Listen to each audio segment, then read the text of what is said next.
ዛሬ እንግዲህ በጣም የሚያስፈራና በጣም የሚያስደነግጥ የጦርነት ውሎ ነበር በሰሜን ወሎ ውርጌሳ። እንግዲህ ቀኑ ሙሉ እስካሁን ድረስ ከባድ መሳሪያ መቀጠል ያላቆመበት ቀን ነው።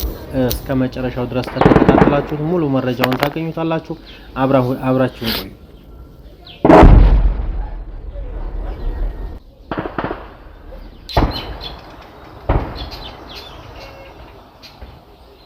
አሰላሙ አለይኩም ወራህመቱላህ ወበረካቱ። ውድና የተከበራችሁ የቻናሌ ተከታታዮችና እንዲሁም ጓደኞቼ እንዴት ናችሁ? ደህና ናችሁ? ሁሉ ሰላም፣ ሁሉ መልካም ከኛ ጋር። እንግዲህ የዛሬው ውሎ እንደዚህ ይሄን ይመስላል። እንግዲህ በረመዳኑ ጧት ከእንቅልፋችን ከነቃን ጀምሮ እስካሁን ያለው ሰዓት ድረስ በከባድ መሳሪያ እየተቀጠቀጠ ይገኛል። እንግዲህ ውርጌሳ ያው እንግዲህ የማይታክተው ብዙ ጊዜ የማይናገረው ጎራ የጎሎ ጎራ ሁላችሁም ታውቃላችሁ። ያን ጎራ በከባድ መሳሪያ እየነደደ ይገኛል ማለት ነው። ወጣቶች እስካሁን ያወቀው የሰማነው ነገር የለም። እስካሁን ድረስ መሳሪያው እንዳላቆመ ብቻ ነው የሚሰማው ማለት ነው። ነገሮች እንግዲህ የሚያስታውቁት ከተረጋጋ በኋላ ነው። ከዛ በኋላ ደግሞ ያለውን ነገር የማሳውቃችሁ ይሆናል። የዛሬው ውሏችን እንግዲህ ይሄን ይመስላል።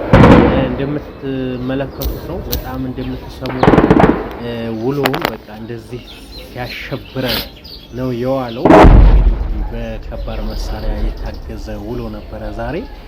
እንግዲህ እስካሁን ድረስ ምን ይሙት ምን እንዳነ ንጹሃን ሞተ ምናምን የሚባል መረጃ የለም። እስካሁን ምንም የተረጋጋ ነገር የለም። ከተረጋጋ በኋላ ነው ነገሮች የሚለዩት ማለት ነው። አብራችሁን ቆዩ።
ውድና የተከበራችሁ እንግዲህ በመላው ዓለም ሆናችሁ ይህንን ድምጽ የምትሰሙ በሙሉ ቪዲዮ ላይክ ሼር በማድረግ ለሀገራችን ሰላም እየተመኛችሁ መልካም ምኞታችሁን በኮሜንት እየገለጻችሁ እንግዲህ ሀገራችንን ሰላም እንዳደርግልን ይህን እንግዲህ ጦርነት በሰላም እንዲቀይርልን እየተመኘን ሁላችሁም ዱዓ እያደረግን ለቤተሰቦቻችን መልካም ፍቅር እየተመኘን እንወጣለን ማለት ነው። ውድ ተመልካቾች እንግዲህ የዛሬው ውሎ በጣም ያስፈራ ነበር፣ በጣም ያስደነግጥ ነበረ። ውሏችንን እንደዚህ ስንሸበር ውለናል።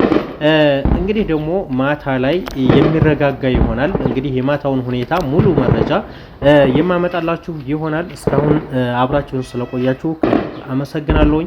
እናንተንም ሰላም አላህ ያድርጋችሁ። እንግዲህ በረመዳኑ እንደዚህ በከባድ መሳሪያ ሲቀጠቀጥ መዋልና ሲጨናነቁ መዋል በጣም ከባድ ነው። የሀገራችን ሁኔታ በጣም ያስጠላል፣ በጣም ይደብራል።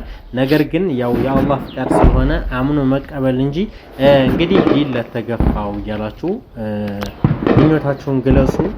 ሰላማችሁ ይብዛ። ላይክ ያላደረጋችሁ ላይክ እያደረጋችሁ ቤተሰብ